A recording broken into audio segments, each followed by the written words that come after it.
Livery launch season is upon us, and I cannot tell you how excited I am to finally get stuck into the 2023 season. Even though most of the teams don't actually like to show their real cars, livery launches always feels like the unofficial start of the F1 season, and as always Haas are the very first ones to get the ball rolling with their brand new VF23. As far as the livery, the first big difference is their brand new title sponsor for 2023, which is MoneyGram. Now, after the rich energy shenanigans, I can confirm that MoneyGram is actually a real company which basically allows you to send money to different countries. I think the fact that Haas have been able to attract a title sponsor shows a massive amount of confidence in the team ahead of 2023, and in general I think it's a very positive sign for the team and also for Formula 1 that companies are seeing the growth of the sport, especially in the US, and are actively putting their money into F1. Haas have however had a sketchy past with title sponsors recently with Rich Energy and Uralkali, but hopefully this one will be more beneficial and less controversial in every possible way imaginable. Anyway, as far as the actual livery, I think your first instinct is usually the right one, and straight away when the pictures were released, I was a big fan, I really liked it. I like the added black, I think it's a nice change from the mainly white car that they had last year, and also I like the way in which the black has been implemented. I get the feeling that we might be seeing a lot more black across the grid this year because if you remember last year, many of the teams, to save weight, started to alter their liveries at the beginning of the season by basically removing the paint and leaving certain areas of the car as just exposed carbon. With more time to design their liveries with this year knowing that weight is still going to be an issue, we might be seeing more and more teams committing to adding more and more exposed carbon as part of their original launch designs. I also think the red from the MoneyGram is just a perfect complement to the Haas red, and in general, although I'm not blown away by it, I think it's a fairly solid livery. I mean, I think we've all had those moments where a livery has come out and it seems that everyone universally just hates it, but this is definitely not like that. The only thing that I would change, and I actually created a super quick mock-up, is I'd actually have the Haas logo on the side pods, also in red, just because I think it looks better with a bit more color. But as my friend Joe Newman pointed out on Twitter, when it comes to designing real liveries for real Formula 1 cars, perhaps one of the reasons why they couldn't do that is because it would take more of the attention away from the MoneyGram logo, and having a car that looks a little bit more plain actually brings more attention to that splash of red for their main sponsor. But yeah, that's the first livery of 2023 finally unveiled, so let me know your initial thoughts of the Haas VF23. Do you like it? Do you hate it? And if so, how would you change it? Anyway, enough about the livery, let's talk about Haas itself ahead of the upcoming season. The big question when it comes to Haas is, can they actually escape from that bottom end of the midfield and actually challenge for best of the rest? They did it in 2018 when the team was just in its third season, but I think it's fair to say that they have been a bit of a mess since then.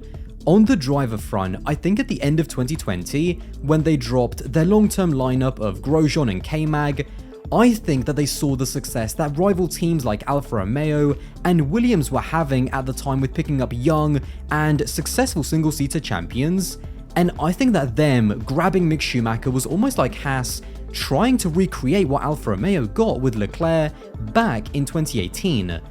But it never quite worked out that way for them. It wasn't helped by the fact that in 2021 they basically binned off the season entirely, and the whole Mazepin situation from start to finish did more harm for the team than his money actually did good. The Mick Schumacher experiment didn't quite pan out in 2022, and although there was a lot of criticism from some fans, replacing Mick with Hulk, as the team themselves admitted, was all about bringing more experience back into the team. However, I do also want to say that although Mick was the driver with the most negative attention in 2022, that is not to say that K-Mag himself was blameless. Yes, he had some very impressive highs, but he also made some really costly errors like getting into 3 needless lap 1 incidents with Lewis and Max, and I also think that with Mick struggling as much as he was, I just feel like in a way K-Mag, even subconsciously without even knowing, probably took his place a little bit for granted and just took his foot a little bit off the gas in 2022. In bringing Hulkenberg, not only do the team hope that it will bring more calm and more stability in 2023, but I also think that with Hulk being a more known quantity, it will also help to push and get the best out of K-Mag as well. You want two drivers to be pushing each other to get the best out of themselves. That is the ideal scenario, especially in the midfield, but Gunther Steiner will also have a job on his hands to make sure that they don't push over the limit with each other and still remember that the team is the most important aspect. Keep in mind that Haas don't exactly have the best track record under Gunther Steiner of teammates putting the team first and themselves second. There were multiple incidents during the K-Mag and Grosjean years, and also in 2021 with Schumacher and Mazepin. As far as Nico Hulkenberg, he will also have to prove that Haas were right to drop a young driver who was still developing and still improving in favour of a 35-year-old who hasn't raced full-time since 2019. The improbable longevity of Fernando Alonso to still be in his prime at the age of 41, I think it almost fools some people into thinking that other drivers can do the same. But Alonso is the definition of an outlier. Most drivers in Formula 1 do have a sell-by date. Has Hulkenberg already reached his?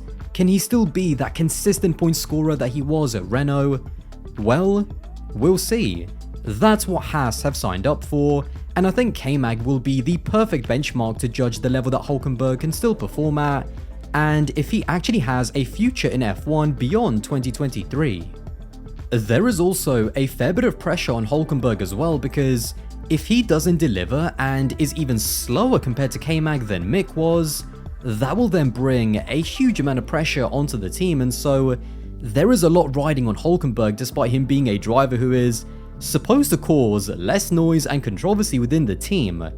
I think for Haas, a realistic target is to just have a quiet and boringly okay season in which they don't fall back, but at the very least they can stay where they are, competing for 8th, 7th or even 6th in the Constructors.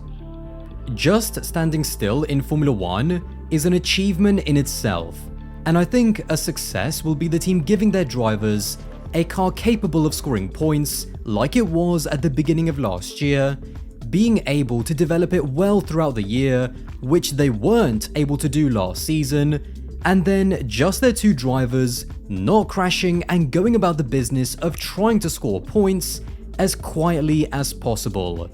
I honestly think that the key to Haas being successful is just to avoid any kind of drama at all cost.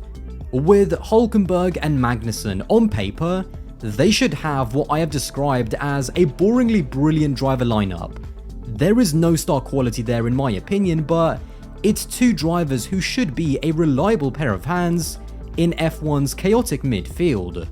Will Nico Hulkenberg deliver on the faith that Haas have put in him?